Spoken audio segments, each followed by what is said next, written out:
Arkadaşlar herkese merhaba. Bugün sizlere atom yapacağım. Sevdiğim bir meze. Güzel, acı hem de lezzetli.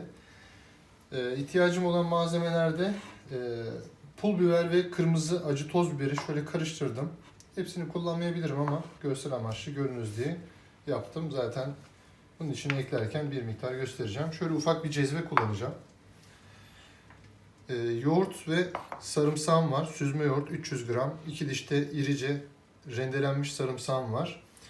5-6 adet kurutulmuş Arnavut biberi. Ama bunları birazcık suda beklettim ki yumuşasın diye. Ve birazcık da sıvı yağ kullanacağım. Öncelikle ocağın altını yakmak için bu tarafa doğru geçiyorum.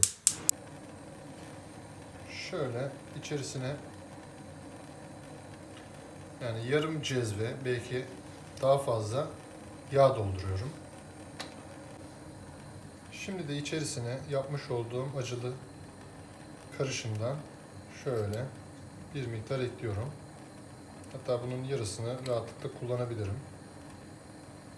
Biz burada acı bir yağ elde etmeye çalışıyoruz. O yüzden acısını bol koyabiliriz. Zaten bu işlem bittikten sonra soğutup süzme işlemi yapacağız. Hem rengi hem de acısını elde etmek istiyorum burada. Şunu şöyle karıştırıyorum. Yağ yanmayacak şekilde altını hafif kıstım ve şöyle karıştıra karıştıra bu yağın acısını da rengini de hepsini ortaya çıkaracağım. Evet, böyle fokur fokur şu an yağım hareketlendi. O yüzden karıştırıyorum ki içindeki pul biber yanmasın. Çünkü yanınca atomun tadı çok kötü oluyor. O yüzden şöyle altını kapatıyorum.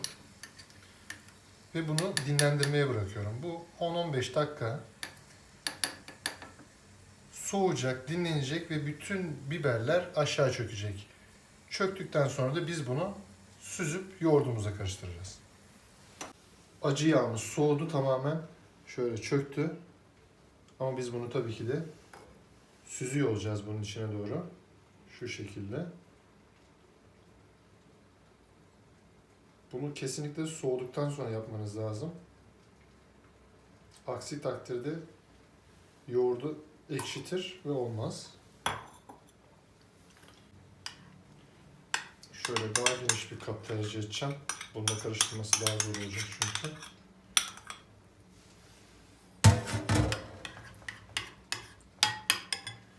Sarımsakları da içine ilave ediyorum.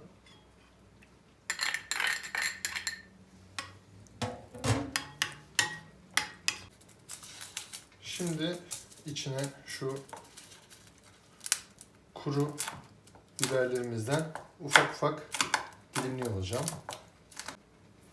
Şimdi kestiğim, ufak ufak dilimlediğim biberleri de yoğurdumun içine ekliyorum.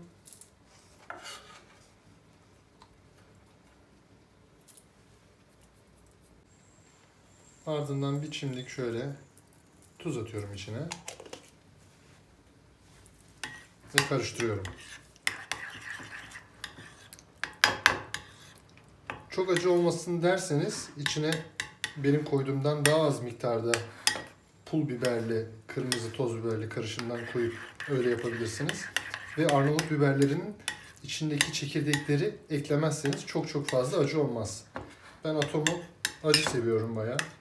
O yüzden hiçbir şey eklemedim. Fazla da ekledim içine.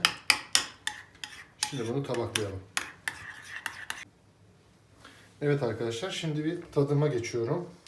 Kıvamı gayet güzel, böyle mayonez kıvamında olacak. Bu şekilde gayet hoş. Şimdi şöyle en acı yerinden bakalım. Tadı nasıl olmuş müsaadenizle.